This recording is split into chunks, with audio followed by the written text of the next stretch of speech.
Buenos días, buenas tardes o buenas noches, de acuerdo a cuando estén mirando este video. Mi nombre es Florencia Trentini, soy antropóloga, investigadora adjunta del CONICET con lugar de trabajo en el Instituto de Estudios sobre la Ciencia y la Tecnología de la Universidad Nacional de Quilmes. Integro la red TISA y dirijo el proyecto Género y Desarrollo, cuyos resultados vamos a compartir en esta ponencia. En primer lugar, quiero agradecer a la organización del Congreso Praxis y a mis compañeras en este panel en el que vamos a hablar sobre la relación entre género, tecnología, ciencia, innovación y desarrollo, y sobre todo a pensar cómo la producción de conocimiento situado desde una perspectiva de género e interseccionalidad puede aportar a pensar la transformación socioambiental desde el sur global. Voy a compartir pantalla.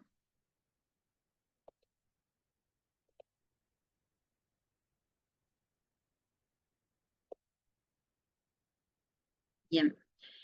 Como les decía, la idea es poder compartir con ustedes algunos resultados, desafíos y preguntas que surgieron en el marco de un proyecto PICTO. Los proyectos PICTO son proyectos orientados, en este caso, orientado a género, una convocatoria del ex Ministerio de Ciencia, Tecnología e Innovación en articulación con el ex Ministerio de Mujeres, Géneros y Diversidad, que lo que buscaba era financiar proyectos orientados, interinstitucionales e interdisciplinarios que aportaran a la producción de conocimiento en materia de género. En ese contexto surge nuestro proyecto, eh, cuyo título es Género y Desarrollo, Relevamiento y Análisis de Innovaciones y Tecnologías para la Resolución de Problemas Socioambientales en Argentina desde una perspectiva de género. Y los objetivos de esta presentación son, por un lado, compartir algunos resultados de este proyecto y, por otro lado, compartir algunas reflexiones teóricas, metodológicas y epistemológicas que fueron surgiendo a lo largo del desarrollo del proyecto para pensar, por un lado, la construcción colectiva de dispositivos de trabajo y por otro lado la producción de conocimientos desde el cuidado y la disposición a la ignorancia para producir conocimientos desde la incertidumbre y desde las incertezas, porque una de las cuestiones que vamos a compartir y que fue uno de los mayores desafíos del proyecto tuvo que ver que para nosotras, que además de investigadoras, en muchos casos somos militantes feministas, poder partir del hecho de no dar por sentado que estábamos entendiendo lo mismo que las mujeres y diversidades con las que trabajábamos en los territorios cuando hablábamos de violencia o cuando hablábamos de otras cuestiones, fue un desafío, digamos, ¿no? Porque corríamos el riesgo de pensar que ya sabíamos de lo que esas mujeres y diversidades nos iban a decir, entonces el disponernos a la ignorancia y a la incertidumbre fue todo un posicionamiento metodológico al momento de desarrollar este proyecto. En primer lugar, contarles que, como decía, son proyectos interinstitucionales, entonces estuvo conformado por 4 nodos de 4 universidades distintas de Argentina. Por un lado, el Instituto de Estudios sobre la Ciencia y la Tecnología de la Universidad Nacional de Quilmes, por otro lado, el Grupo de Estudios de Ecología Política desde América Latina, el Instituto de Estudios sobre América Latina y el Caribe de la Facultad de Ciencias Sociales de la UBA, el Grupo Interdisciplinario de Estudios en Políticas Públicas Participativas, Interculturales e Interseccionales de la Universidad Nacional de Río Negro y el proyecto Sustentabilidad y Género de la Facultad de Arquitectura, Urbanismo y Diseño de la Universidad Nacional de Mar del Plata. Es decir, que fueron 4 universidades de 4 regiones distintas de nuestro país y que además los equipos estuvieron y están conformados por investigadoras que venimos de diferentes disciplinas, ¿no? O sea, tanto de sociología, antropología, como también de diseño industrial.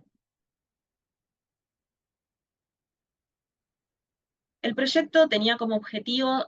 relevar, analizar y sistematizar experiencias de innovación y desarrollo de tecnología, entendida tecnología de proceso, de producto y de organización, no solo artefactual, que a partir de una perspectiva de género buscaran resolver problemas socioambientales en Argentina. Y lo que nos interesaba era ver cuántas de estas tecnologías apuntaban a soluciones puntuales o a parches paliativos que obviamente buscaban solucionar un problema en los territorios, pero que no generaban cambios estructurales y sistémicos, y justamente a nosotras lo que nos interesaba era poder capitalizar aprendizajes de aquellas experiencias que sí se estaban proponiendo y estaban generando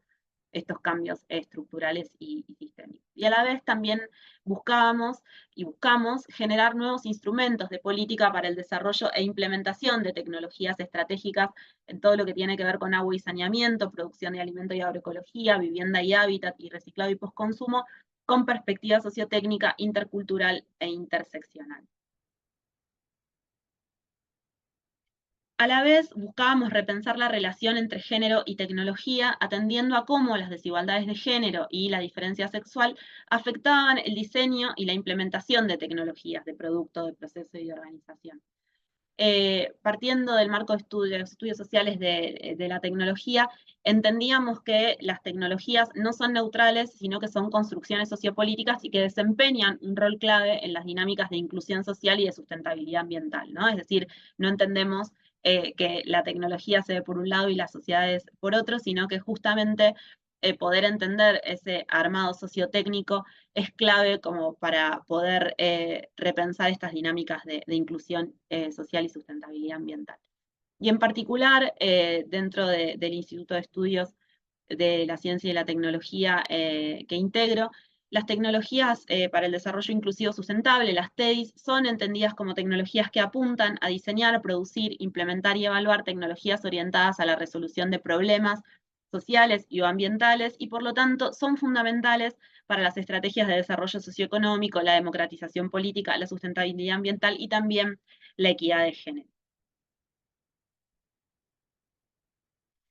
Y entonces la pregunta de la que partíamos tenía que ver con de qué manera los desarrollos y las experiencias de diseños de tecnologías e innovaciones para el desarrollo inclusivo y sustentable, que desde una perspectiva de género y o feminista están orientadas a generar dinámicas de inclusión social y sustentabilidad ambiental, contribuyen a promover cambios estructurales en la relación de las mujeres y las diversidades con las políticas de ciencia, tecnología, innovación y desarrollo, y en consecuencia a problematizar y revertir desigualdades de género.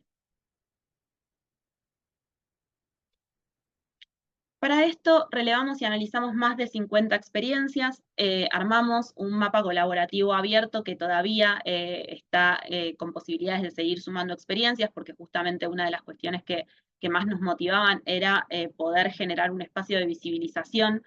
a lo que se viene haciendo tanto desde nuestros equipos como desde otros equipos de investigación y desde distintas experiencias territoriales. Armamos infografías con los principales ejes de análisis y una página web que ahora vamos a compartir, donde estamos sistematizando toda la información y nos encontramos en este momento en el momento de producción de resultados, tanto de ponencias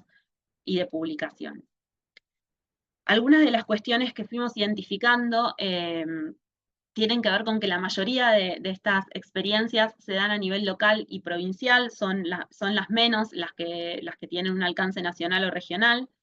La mayoría de estas experiencias están centradas en mujeres y hay una fuerte invisibilización de las diversidades sexogenéricas, digamos, ¿no? O sea, están dirigidas o pensadas para mujeres. No quiere decir que no haya iniciativas que tengan en cuenta las diversidades, pero en principio en estos casos que fuimos relevando fue mucho más difícil encontrar este tipo de experiencias que las que están dirigidas y pensadas para mujeres. A su vez, la mayoría de las experiencias lo que vimos es que buscan generar autonomía económica para las mujeres y que en contraposición plantean como mayor obstáculo el acceso a financiamiento económico, digamos, ¿no? Tienen un objetivo principal y a la vez tienen un obstáculo mayoritario al momento de poder seguir con la implementación, ¿no? Porque se vuelve difícil que estas experiencias sean autosustentables. A su vez que la mayoría de estas experiencias surgen por la necesidad de trabajar previniendo o acompañando violencias por motivo de género, situaciones de violencia por motivos de género, es decir, que este fue el eje disparador de la organización colectiva y luego en la mayoría de los casos se trabajó alguna temática particular, pero que el impulsor de la organización colectiva fue la temática de la violencia por motivos de género. Y otra de las cuestiones que vimos es que la mayoría de las experiencias se dan en entornos rurales y están centradas en la agroecología y a la agricultura familiar como principal temática. Y una de las cuestiones que vimos a partir de esto es que esto va reforzando un aparentemente vínculo esencial entre mujeres y naturaleza, digamos, ¿no? Se recrudece y se profundiza esa idea de la mujer rural en vínculo con la naturaleza sin problematizar el hecho de que esos roles son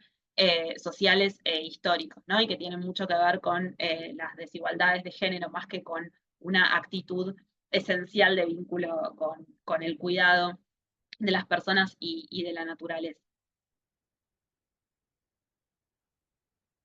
Bueno, este es simplemente compartirles una imagen del mapa, pero que después van a poder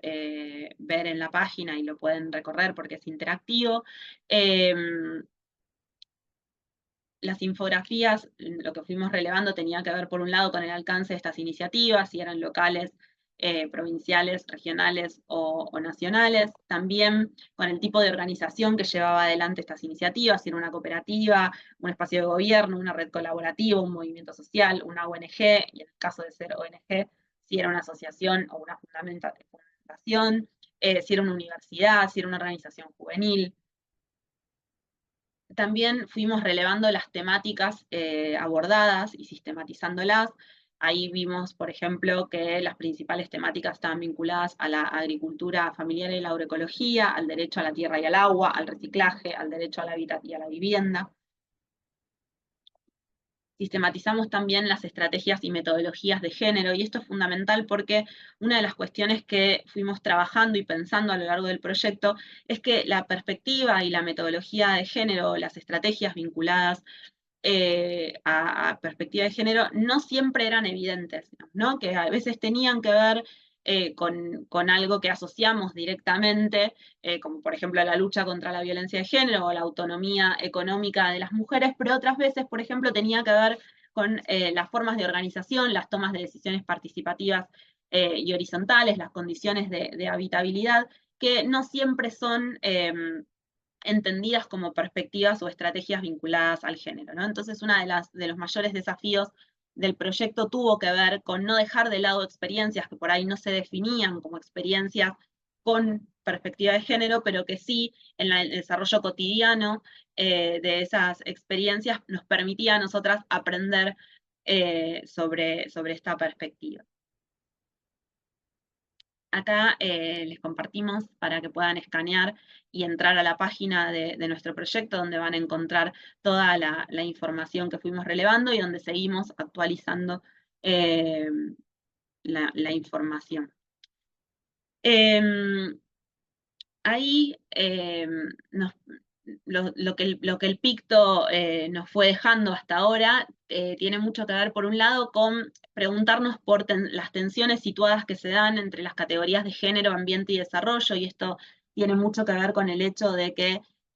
no siempre estas experiencias refieren a lo mismo cuando hablan de género, cuando hablan de ambiente y cuando hablan de desarrollo, y esto implicó que nosotras pudiéramos estar atentas a qué era lo que estas experiencias estaban problematizando y planteando cuando referían a estas categorías. También nos permitió anclar los casos en discusiones teóricas, y esto fue todo un desafío porque los distintos equipos de investigación que conformamos el PICTO no compartimos o no compartíamos al inicio el mismo marco teórico, entonces también fue un trabajo colectivo el ponernos de acuerdo para problematizar teóricamente estas experiencias. Fuimos aprendiendo herramientas que hoy podemos utilizar en otros campos donde nos movemos, porque además de ser investigadora,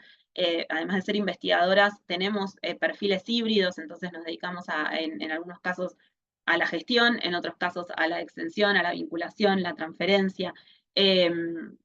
Entonces, esos fueron aprendizajes que nos están permitiendo también ampliar otros espacios de trabajo.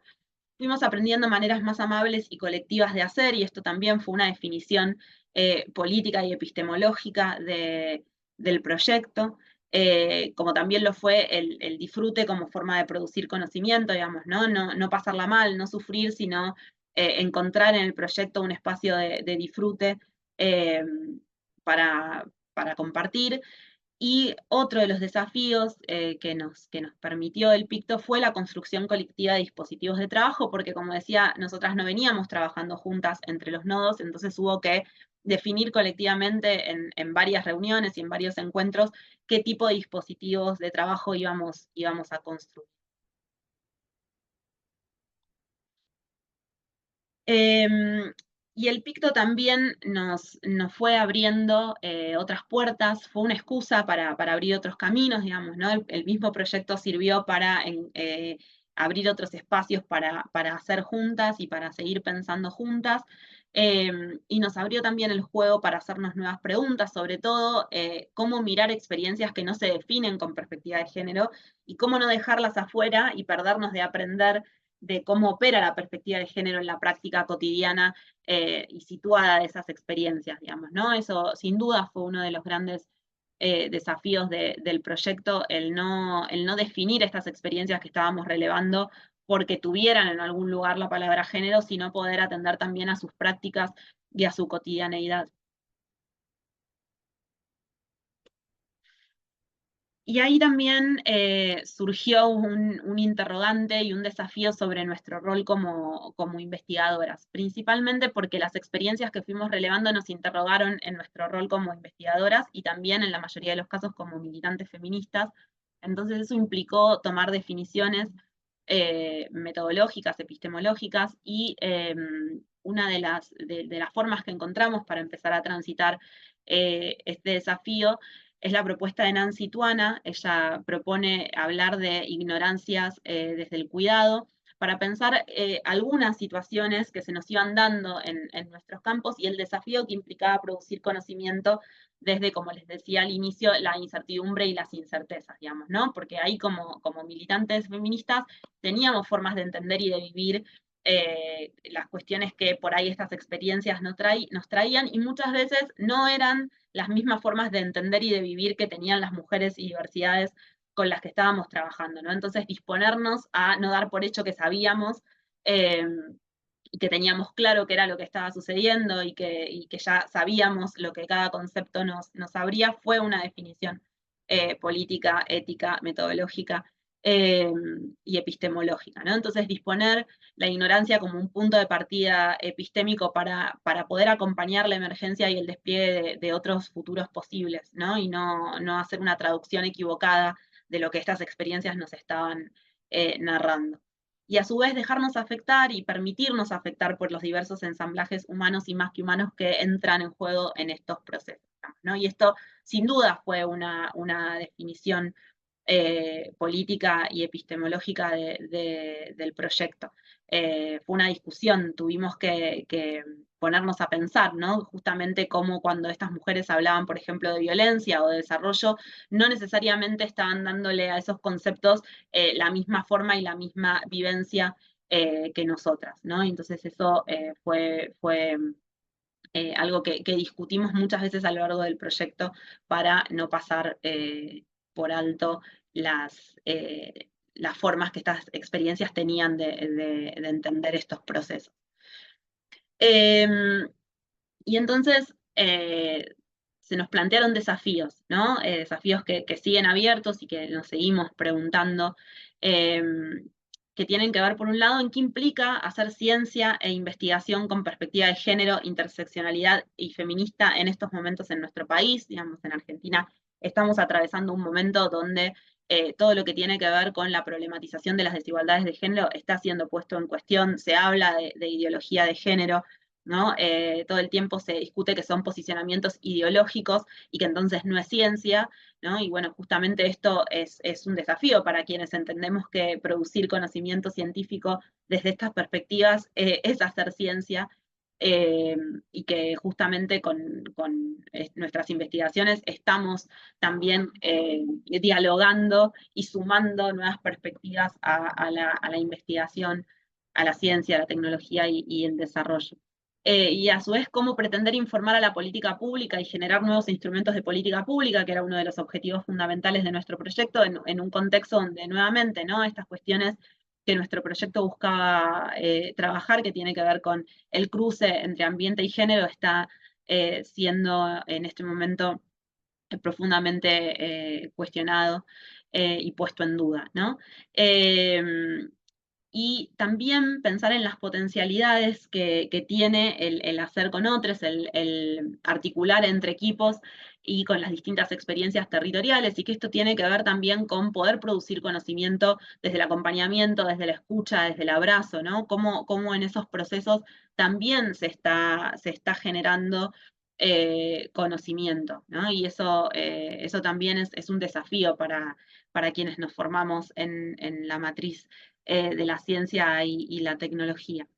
Y lo que tenemos que también seguir moviendo como un desafío al interior de nuestros espacios de trabajo, en las universidades, en los institutos, también en las aulas donde somos docentes y con nuestros propios compañeros, compañeras y compañeros de los espacios en los que trabajamos, porque justamente esta perspectiva lejos está de ser algo que todo el mundo comparta, sino que es una discusión constante y es un movimiento de estructuras constante que muchas veces incomoda, ¿no? Y también uno de los desafíos más grandes de este proyecto fue lo que un proyecto te permite abrir cuando una se deja afectar y nos ponemos a disposición de esas aperturas, digamos, ¿no? Sin duda uno de los mayores eh, logros o lo que logramos en este proyecto tuvo mucho que ver con disponernos a dejarnos afectar por lo que estaba sucediendo por el proyecto e ir, de hecho, modificando muchas veces las preguntas de investigación en función también de lo que los territorios y las experiencias nos iban devolviendo.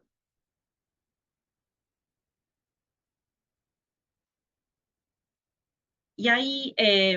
también cuestiones para seguir pensando y que nos interesaba compartir en este panel, porque entendemos que son centrales en este momento también del mundo y que tienen que ver con repensar la tecnología, el desarrollo y la innovación desde una mirada feminista, nos permite desnaturalizar un dispositivo que se instaura sobre diferencias biológicas, imponiendo una posición jerárquica que performa relaciones de dominación y de poder, que se apoyan en discursos que van normalizando y naturalizando estas desigualdades, discriminaciones y violencias hacia las mujeres, hacia los cuerpos feminizados y a las identidades sexogenéricas disidentes, digamos, ¿no? Entonces, la necesidad de poder justamente pensar que esa mirada feminista viene a aportar, a repensar los procesos de producción de tecnología, el desarrollo y la innovación. Y desde ese lugar, preguntarnos, por un lado, si es posible pensar la inclusión social y la sustentabilidad ambiental sin perspectiva de género y sin poner en cuestión al sistema heterosis normado, ¿no? Si es posible que eso suceda o si es necesario que nos dispongamos a eh, pensar desde una perspectiva de género y desde una perspectiva de heterosis normada al momento de pensar estas cuestiones de inclusión y sustentabilidad. Y por otro lado, también preguntarnos qué tienen para aportarnos las identidades desobedientes o las identidades disidentes para pensar el diseño y la implementación de tecnologías, ¿no? Tecnologías entendidas como proceso, como producto y como organización, pero que justamente parte de lo que sigue estando invisibilizado, porque seguimos pensando desde una matriz naturalizada y normalizada, binaria, parte de lo que se sale de esa matriz, de lo que desborda esa matriz, puede ser muy, muy importante para pensar el diseño y la implementación de tecnologías, digamos, ¿no? Entonces, parte de lo que este proyecto nos permitió pensar tiene mucho que ver con lo que todavía es difícil de pensar, lo que todavía es difícil de visibilizar, y sobre todo cuando hablamos de ciencia, tecnología, innovación y desarrollo, y por lo tanto es una disposición, es una necesidad llevarlo a las mesas de donde se piensan estos proyectos, llevarlo a las aulas, llevarlo a nuestros institutos de investigación. Entonces, sin duda, el PICTO nos ha permitido en nuestros espacios de trabajo, en los 4 casos, empezar justamente a permear esas estructuras que sin duda siguen pensándose eh, desde esa matriz binaria y que normaliza estas desigualdades y estas discriminaciones y violencias. Así que, bueno, les agradecemos el tiempo y la escucha. La verdad, para nosotras es muy importante poder compartir lo que hicimos a lo largo de este proyecto y lo que sin duda seguiremos haciendo. Les dejamos nuevamente para que puedan escanear la página de nuestro proyecto. Ahí pueden contactarse con nosotras. También lo pueden hacer con comentarios y preguntas a lo largo de la presentación cuando la vean. Bueno, nuevamente, muchas gracias por el tiempo y sigan en el Congreso Práctico. Muchas gracias.